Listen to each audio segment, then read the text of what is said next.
الحمد لله رب العالمين والصلاة والسلام على رسوله سيد المرسلين وعلى آله وصحبه أجمعين.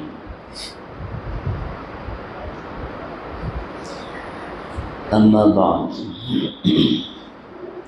فأعوذ بالله من الشيطان الرجيم. بسم الله الرحمن الرحيم. أصحابي كالنجوم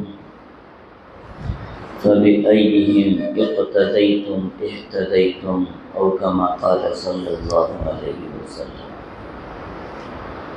اللهم صل على محمد وعلى آل محمد كما صليت على إبراهيم وعلى آل إبراهيم إنك حميد مجيد.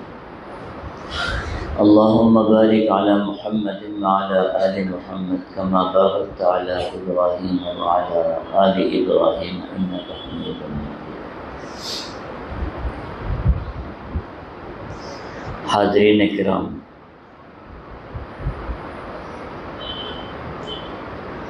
اللہ سبحانہ و تعالی نے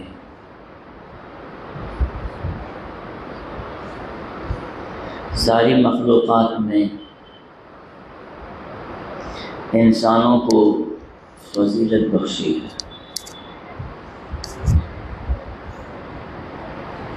اور انسانوں میں بھی اللہ سبحانہ و تعالی نے ایمان والوں کو عزت بخشی ہے، اور ایمان والوں میں بھی اللہ سبحانہ و تعالی نے ان کے ایمان کے حساب سے جتنا ان کا مضبوط ایمان ہے اتنا اللہ سبحانہ و تعالی نے انہیں قرب عطا فرمایا ہے۔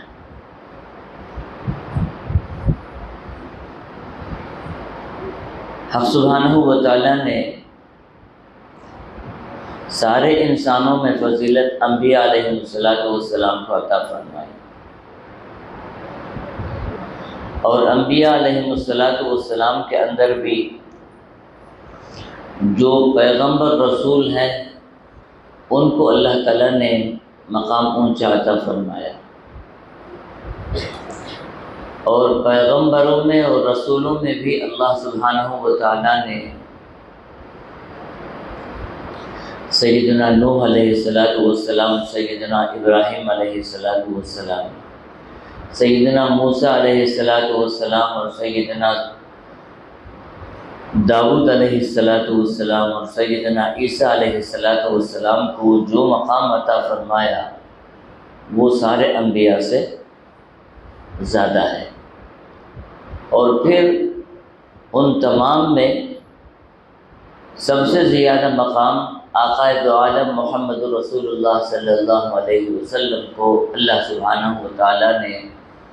مقام و مرتبہ عطا فرمایا۔ پھر صحابہ کرام رضوان اللہ علیہم اجمعین کو دیکھ لیں۔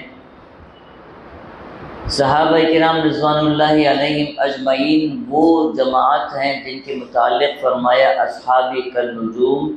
فبأیہم اقتدیتم اہتدیتم، یہ وہ ستارے ہیں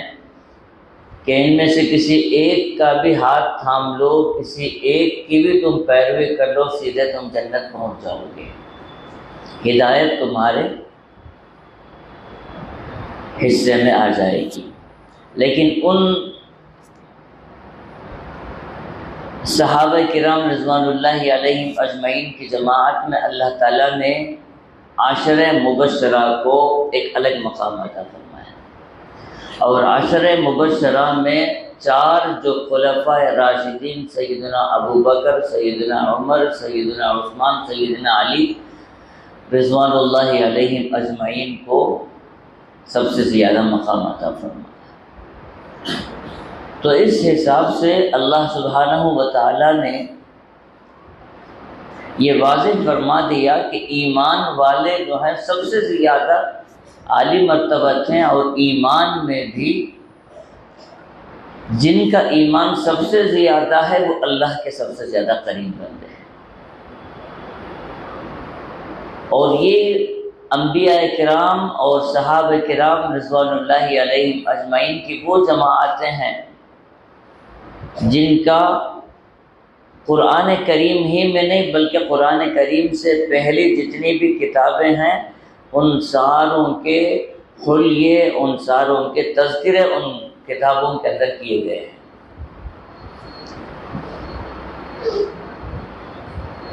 سیدنا عمر فاروق رضی اللہ تعالیٰ عنہ اسلام سے پہلے بالکل جوانی، سمجھو کہ جب حضرت عمر فاروق رضی اللہ تعالیٰ عنہ اسلام لائے ہیں تو اس وقت 32 سال عمر ہے، 30 پر 2 سال کی عمر ہے، اور اس سے بہت پہلے سمجھو کہ 24-25 سال کی عمر ہوگی۔ تجارتی غرض سے ملک شام کی طرف سفر فرما رہے ہیں۔ ایک تجارتی قافلہ تیار ہو جاتا تھا، مکے کے جتنے تاجر لوگ ہیں وہ سب کے سب اکٹھا ہو کے اپنا اپنا جو بھی تجارتی سامان ہے وہ ملک شام لے جاتے، وہاں جا کے فروخت کر دیتے، اور پھر وہاں سے جو تجارتی سامان ہو وہ سارے چیزوں کو لے کر یہاں آتے۔ جب سیدنا عمر فاروق رضی اللہ تعالیٰ عنہ کا ذکر آتا ہے تو میں یہاں یہ بھی کہتا چلوں کہ مکہ مکرمہ کے اندر سب سے اونچا خاندان جو ہے وہ قریش تھا، اور قریش خاندان کے اندر ایک خاندان تھا، اس کو بنو عدی کہا جاتا تھا، اور بنو عدی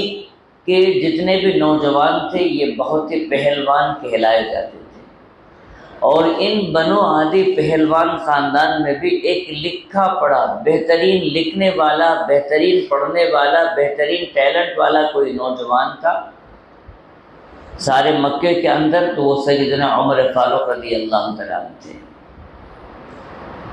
تو اسی حساب سے تجارت کے لیے بہت بالکل نوجوانی میں آپ تجارت کی محنت شروع فرما لیے تھے۔ تجارت کے لیے آپ ملک شام جا رہے ہیں، اور راستے میں بیت المقدس فلسطین ہے، اور آپ کسی کام سے ادھر آئے ہیں تو دیکھا کہ قافلہ جو ہے حضرت سیدنا عمر سے نکل چکا ہے، ان لوگوں کو پتہ نہیں ہے، انہوں نے سمجھا کہ حضرت عمر اسی میں ہے، وہ نکل گئے۔ حضرت عمر جب آئے تو دیکھے کہ قافلہ باہر نکل گیا ہے۔ اسی سوچ میں سیدنا عمر فاروق رضی اللہ تعالیٰ عنہ بیت المقدس کے کنارے دیوار سے ٹیک لگا کے بیٹھ گئے، غور و خوض کر رہے ہیں کہ اب میں کیسے جاؤں، کیسے نکلوں، میرے پاس کوئی جانور بھی نہیں ہے، سواری بھی نہیں ہے کہ میں ان کے ساتھ فوراً جا کے مل سکوں، اب میں کیا کرنا ہے؟ اسی غور و خوض میں ہے، تجویز میں ہے کہ اچانک دیکھا کہ ایک نوجوان ساتھی ادھر سے گزر رہا ہے، اس کے ساتھ 1-2 آدمی بھی ہیں۔ وہ گزرتا گزرتا سیدنا عمر فاروق کی طرف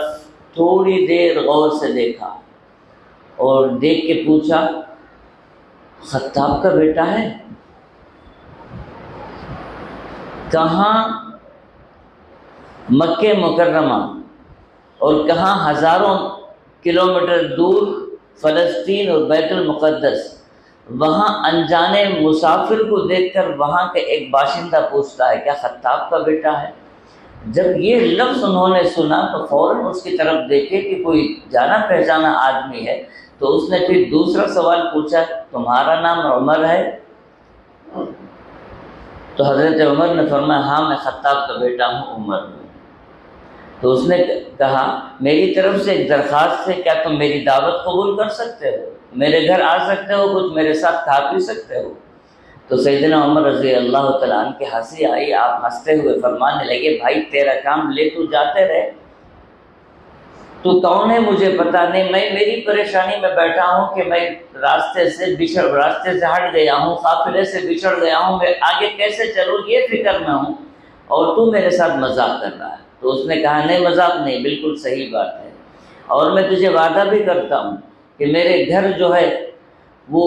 بلد کا جو گھوڑا ہوتا ہے، وہ ابلق گھوڑا جو ہوتا ہے وہ بڑا تیز چلتا ہے، میرے پاس گھوڑا ہے، اگر تو میری مہمان نوازی قبول کرے گا، میری میزبانی قبول کرے گا، تو میں تجھے کھلا پلا کے اس گھوڑے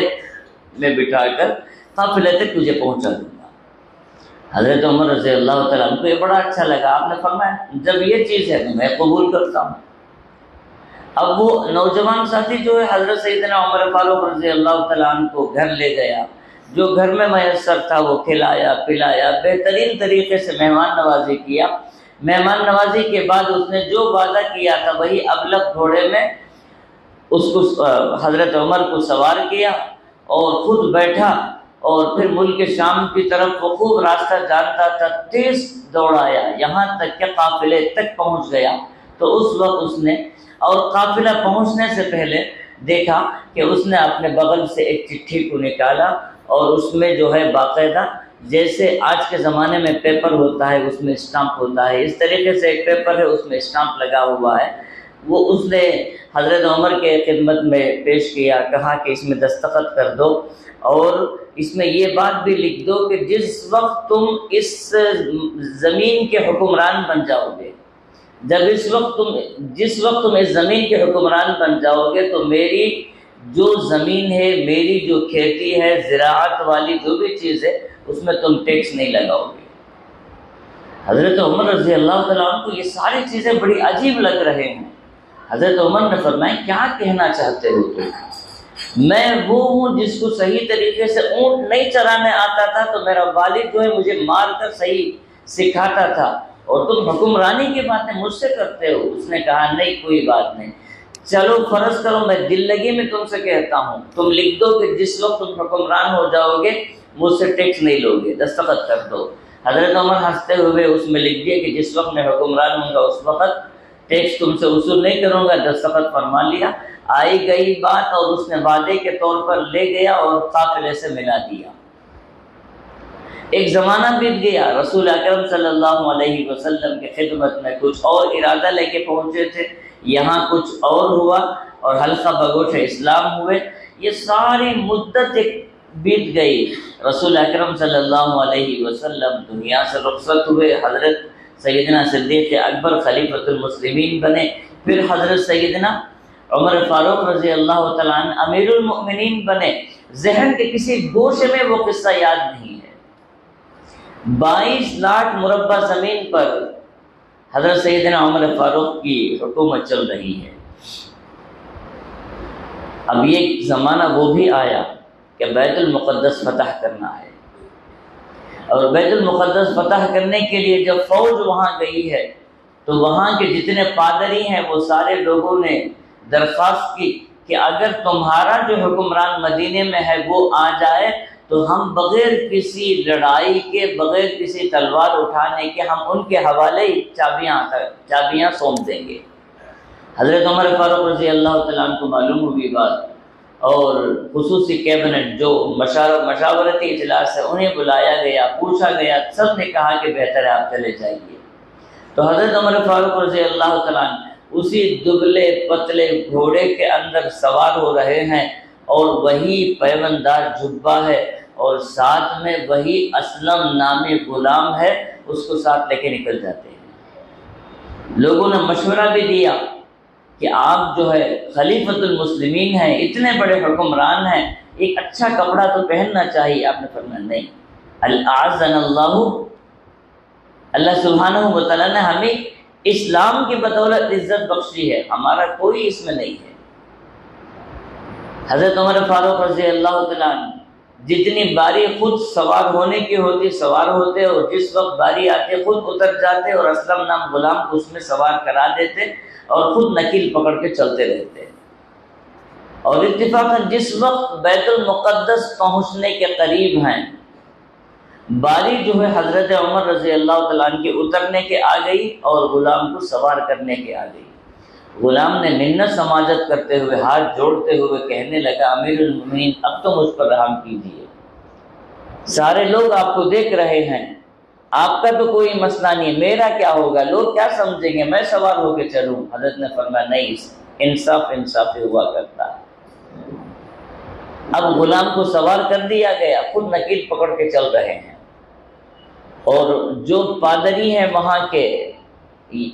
وہاں کے جو عیسائی بڑے ہیں وہ سب کے سب آتے ہیں اور غلام سے ملاقات کرنا چاہتے ہیں، تو غلام جو ہے شرمندہ ہو کے کہتا ہے کہ میں تو غلام ہوں، میری کوئی اوقات نہیں ہے، یہ امیر المؤمنین خلیفۃ المسلمین ہے۔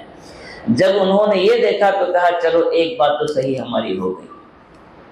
ایک بات تو صحیح یہ ہو گئی کہ جو خلیفۃ المسلمین ہے وہ باری باری چلے گا، اور جس وقت باری جو ہے غلام کی ہوگی اس وقت وہ نیچے چلتا رہے گا، اس وقت بیت المقدس فتح ہوگا۔ یہ لمبی ساری گفتگو ہے، یہ ساری گفتگو، لیکن یہاں جانا نہیں ہے مجھے۔ حضرت امیر المؤمنین سیدنا عمر بن الخطاب رضی اللہ تعالیٰ عنہ بیت المقدس فتح فرما لیتے ہیں، اور بیت المقدس فتح کرنے کے بعد اسی جگہ جہاں کئی سال پہلے بیٹھے تھے، دیوار کے کنارے اتفاقاً جا کے بیٹھے ہوئے ہیں، کہیں ذہن میں بات دوڑ رہی ہے کہ کسی ایک زمانے میں میں یہاں شاید بیٹھا بھی تھا، تو دیکھا کہ ایک بوڑھا آدمی ہے، دو آدمیوں کے سہارے وہ سیدھے سامنے آتا ہے اور کہتا ہے السلام علیکم۔ حضرت عمر فاروق سوچتے ہیں کہ کسی یہ آواز میں پہلے بھی سنا ہوں۔ پھر اس نے پوچھا آپ خطاب کے بیٹے ہیں، آپ کا نام عمر ہے؟ تو حضرت عمر رضی اللہ تعالیٰ عنہ سوچتے ہیں کہ یہ بھی کبھی کسی دور میں مجھے سوال ہوا تھا۔